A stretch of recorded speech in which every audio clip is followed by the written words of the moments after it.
लाडक्या बहिणींना आले 40,000 रुपये आणि 1,500 रुपये.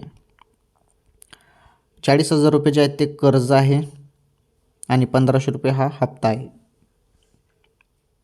ओके. तर भरपूर दिवसापासून तुम्ही सर्वजण वाट बघत होते ना, हप्त्याची वाट तुम्ही सर्वजण बघत होते. आणि मागच्या वेळी घोषणा काय झाली होती की आम्ही कर्ज पण देऊ.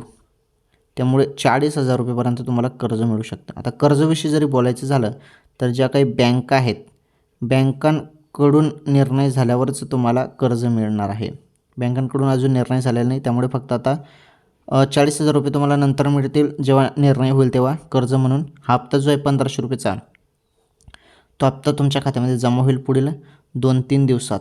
हो, 2-3 दिवसात तुमच्या खात्यामध्ये हप्ता जमा होणार आहे. आलं लक्षात? ऑगस्टचा हप्ता जमा होणार आहे तुमच्या खात्यामध्ये 1,500 रुपये.